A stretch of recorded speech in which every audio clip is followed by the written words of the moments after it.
Iya, halo teman-teman untuk semuanya. Kali ini saya akan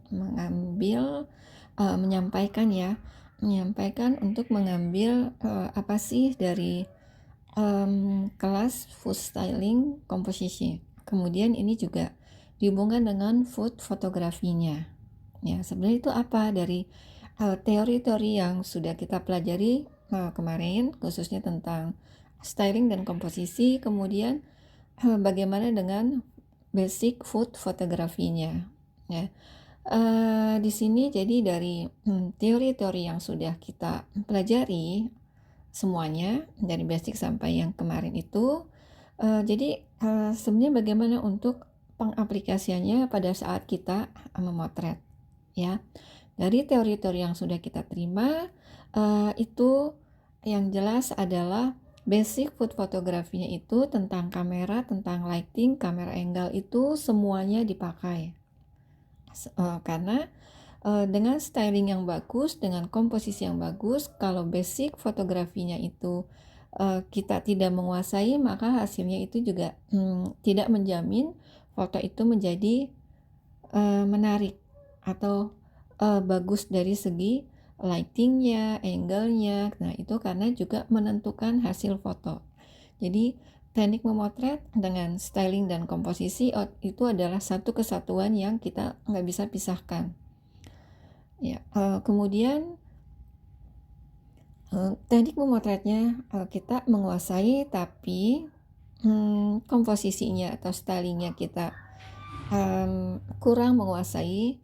Kalau menurut saya pribadi, hasil foto mungkin bisa terlihat bagus secara teknik fotografinya, misalnya angle-nya atau lighting-nya. Mungkin biasanya kalau misalnya stylingnya tidak menguasai, biasanya akan menggunakan hanya basic komposisi, misalnya ROT, minimalis, yang simpel-simpel aja, itu masih bisa. Tapi kalau misalnya komposisi stylingnya oke, teknik memotretnya itu nggak bisa, itu nggak akan terlihat bagusnya sama sekali untuk saya pribadi, karena saya sudah melihat sendiri bagaimana pada suatu workshop mereka tidak punya bekal fotografi, itu stylingnya oke banget sebenarnya, tapi karena mereka tidak memahami fotografinya, jadi tidak tergambarkan atau tidak terangkat itu pesan dari foodnya itu sendiri. Komposisi yang menarik itu enggak tersampaikan. Jadi hanya melihat sebagai sebuah foto yang artinya dalam ya asal foto atau snapshot saja. Oke, saya akan langsung ya. Ini saya akan mengambil contoh ya dari IG saya. Komposisi ya, komposisi. Jadi dari berbagai macam komposisi itu saya akan menekankan dalam food fotografi esensinya adalah kita bagaimana menyampaikan pesan food itu sendiri, ya. Karena kita bicara tentang food fotografinya, berarti kita harus bisa menampilkan POI-nya dalam hal ini adalah makanan. Bagaimana makanan itu menjadi hero atau bintangnya dalam foto tersebut. Jadi kita di sini akan mempergunakan dua cara. Yang pertama adalah lighting. Ya, jadi kita bisa membuat PO itu menjadi hero atau bintangnya adalah kita menggunakan lighting. Ya, ini kalau lighting ini kita singkat, tapi kalau hal yang kedua adalah kita akan ada beberapa poin, tapi saya nggak akan bahas semua. Oke, untuk yang lighting adalah kita bisa bermain dengan lighting di sini. Kita bisa bermain dengan gradasi cahaya. Ya, di sini untuk poin exposure-nya itu adalah lebih kuat dibandingkan props belakang. Ya, ini bisa dilihat ini lebih kuat. Jadi secara kita melihat seperti ini aja, kita mata yang melihat itu atau viewer itu akan langsung tertuju pada benda yang mendapatkan exposure yang lebih kuat. ini seperti ini. Atau yang lebih ekstrimnya adalah seperti ini. Nah, ini adalah yang menjadi POI. Walaupun ini terang, tapi di sini areanya yang pertama kita bermain DOF juga ya. Ini teknik fotografinya. Kemudian di sini juga didukung oleh lightingnya. Ya. Kemudian kalau ini juga seperti ini. Foto-foto seperti ini nggak harus itu alirannya itu adalah dark mode atau mungkin low key. Kita bisa mungkin yang agak-agak moody seperti itu, kita bisa dengan memperhatikan gradasi cahayanya ya. Ini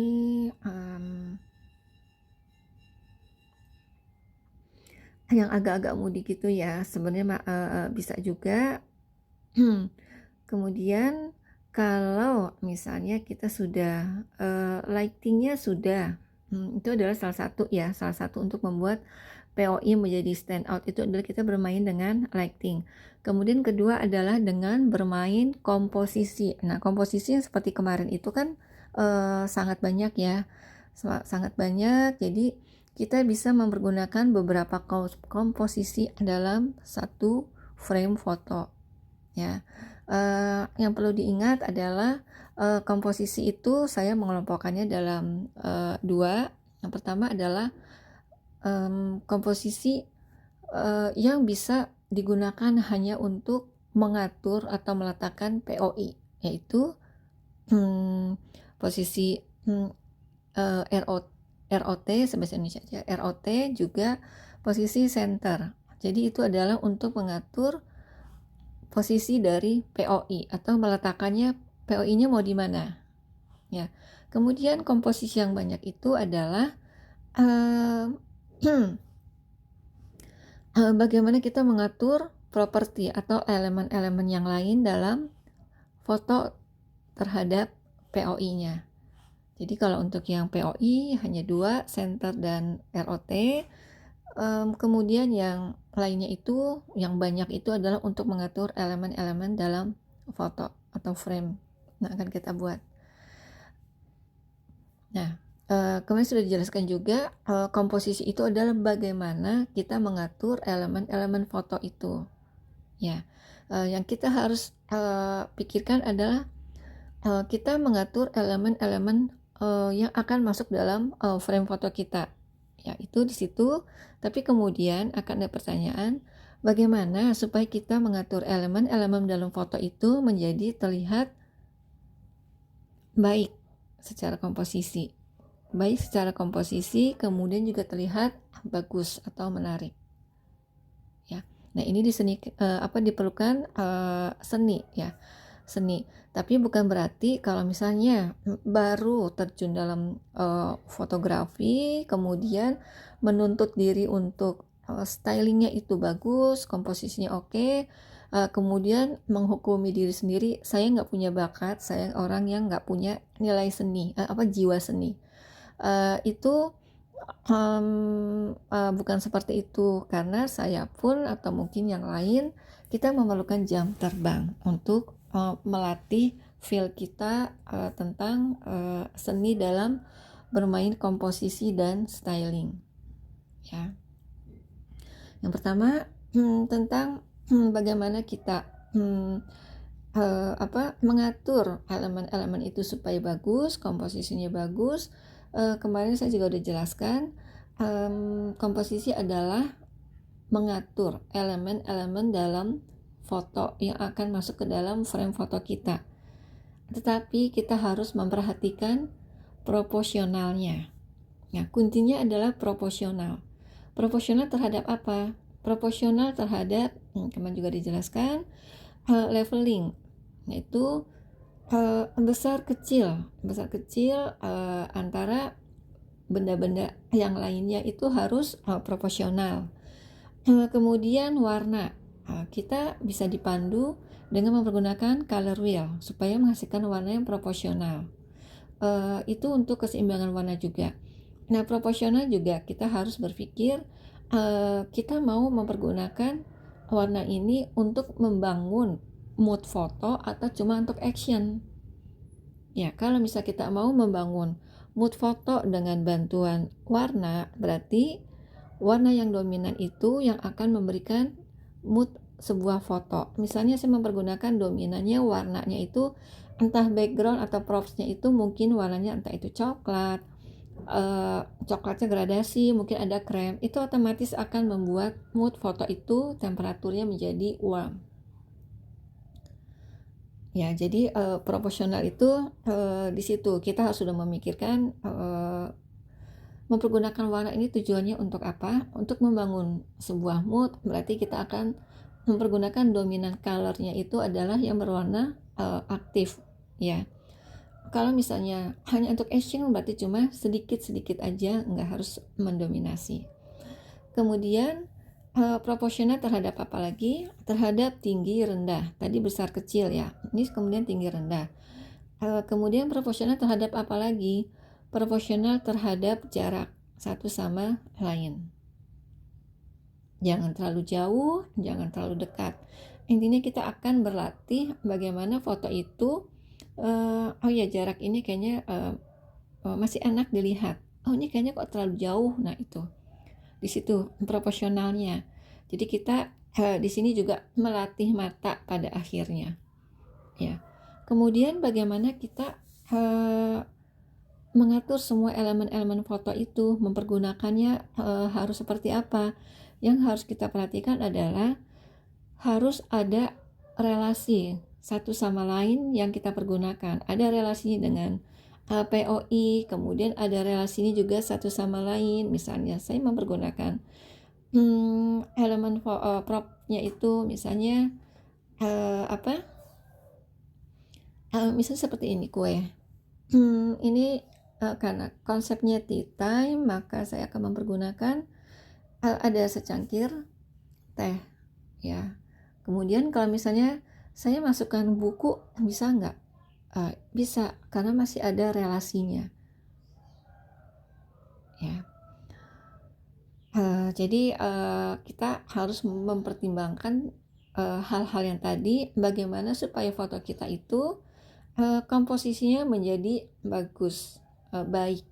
Ya, bagus itu adalah kita melihatnya bagus, baik itu adalah secara teorinya. Ini komposisinya baik, tapi karena kita kurang feel-nya belum dapat mungkin gitu ya, jam terbangnya belum dapat, maka kesan yang akan kita lihat adalah foto ini kelihatannya masih kaku, kurang natural. Ya, tapi jangan jadi putus asa, itu tetap kita harus bersabar untuk melalui proses itu. Nah, oke, kalau misalnya sudah, maka untuk selanjutnya bagaimana PO itu stand out, kita harus lihat teori yang kemarin. Misalnya adalah kita mempergunakan komposisi framing, ya.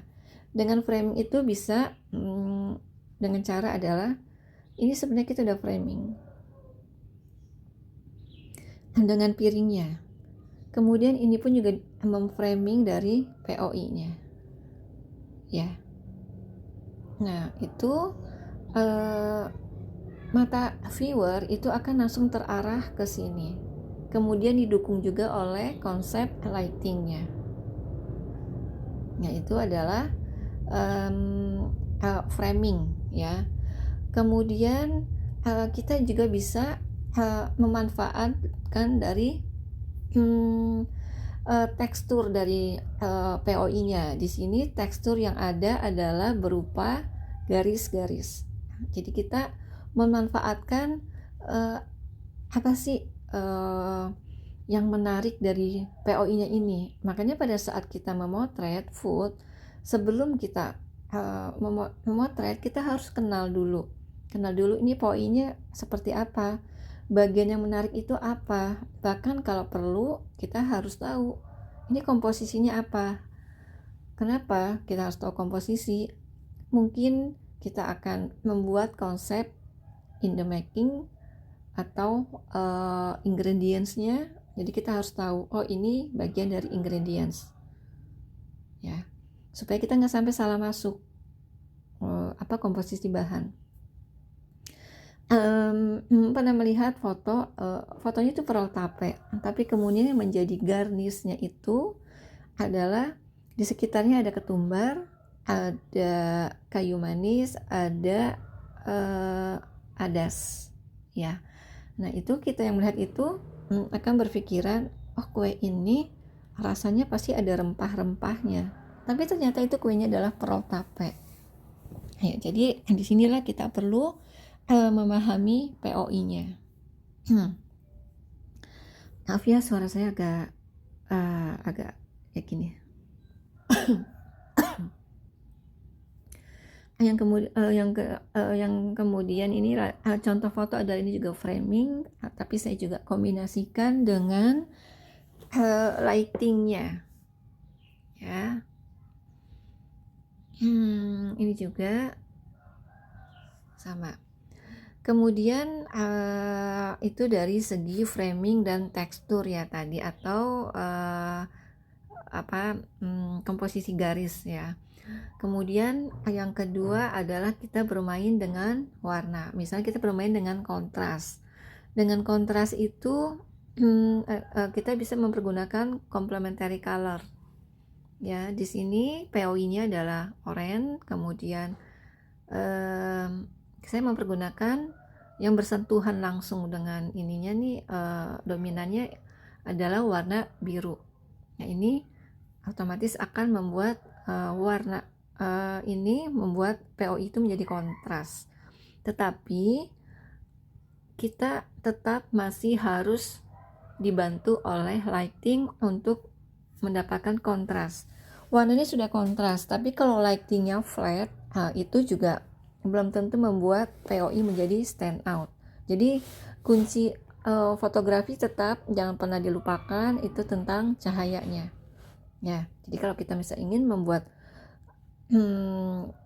POI itu stand out, salah satunya dengan membuat kontras warna dan kontras di lightingnya. Ya, kemudian kita juga bisa membuat framing juga sih sebenarnya, framing atau mungkin membuat arah garis. Itu kita bisa dibantu dengan arah properti, misalnya sendok, garpu, napkin, pisau gitu ya. Nah, itu juga kita mata viewer itu akan dibantu kalau misalnya arah yang POI-nya itu apa. Saya ada nggak ya di sini?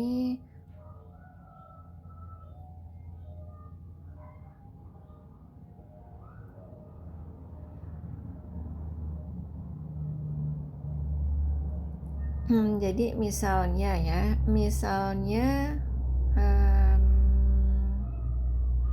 apa ya? Ya, misalnya ada makanan.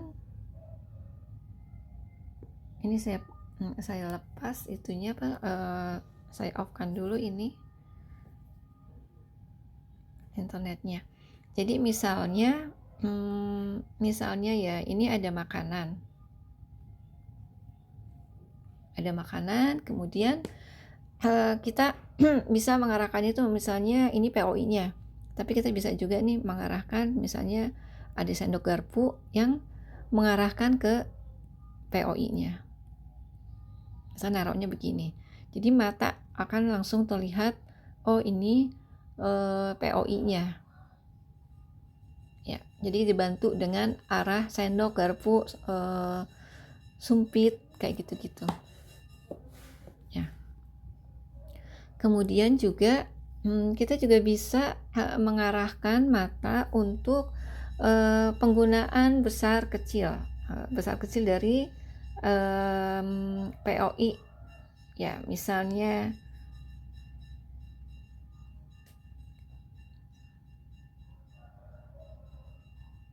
yang paling gampang ini sih ya. Ini besar kecil. Sebenarnya yang jadi POI-nya itu adalah ini. Nah, ini besar, ini kecil. Ini juga menunjukkan ini adalah untuk mengarahkan viewer itu untuk melihat ini adalah sebagai POI. Nah, ini juga didukung oleh hasil dari sebuah action. Hasil sebuah action itu apa? Nah, ini dia. Ini pastelnya itu dipotong, jadi memperlihatkan dari pastel ini isinya apa aja. Ya, kalau misalnya ini nggak ada nih, ya nggak ada. Belum tentu mata ini akan langsung ke sini. Tapi karena disandingkan dengan yang besar, mata langsung akan terlihat melihat ke arah sini.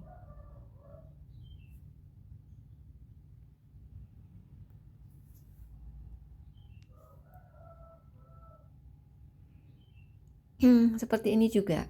Ini kan banyak nih. Ini banyak, ini lebih besar. Kemudian mata akan melihat ke sini sebagai POI-nya.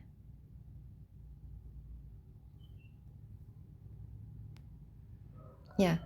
Kemudian untuk membuat PO itu lebih stand out lagi adalah dengan tadi kontras ya. Kontras itu bisa kita mempergunakan complementary color. Tapi kita bisa juga membuat warna yang mungkin coba dua atau saya menyebutnya bicolors. Ya. Jadi ini dominannya adalah abu-abu, kemudian ini warnanya stand out sendiri. Walaupun di sini ada warna lain, tapi hanya sebagai action, maka saya action ya, menampilkannya sedikit saja. Ya, kenapa ini saya pakai? Supaya lebih dinamis aja warnanya.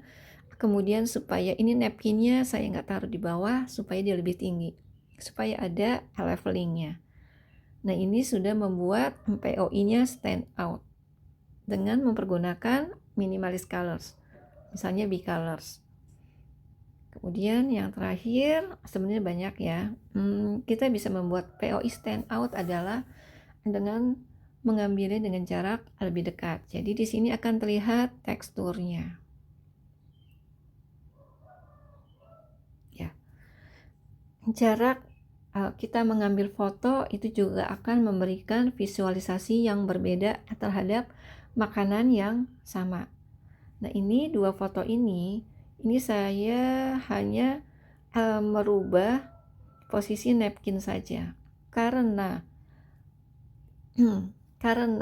ya karena saya ngambilnya mau jarak dekat, napkin saya pindah nggak di sini. Kenapa saya ambilnya di sini? Karena apa? Saya ingin menambahkan tekstur di sininya supaya nggak terlalu flat. Nah, itu jadi nanti kita akan mempunyai alasan-alasan kenapa saya mempergunakan ini, dan itu perlu latihan ya, sampai seperti itu. Yang penting kita harus bisa menghubungkan satu sama lain, komposisi ini digunakan untuk apa, pada saat apa. Kalau kita sudah memahami itu, nanti pada saat kita menstyling, misalnya kayak tadi ini kasusnya, saya ngambilnya close up, kemudian napkin ini saya taruh di sini supaya memberikan tekstur itu, jadi akan membuat foto itu lebih hidup atau lebih berdimensi, lebih menarik pastinya.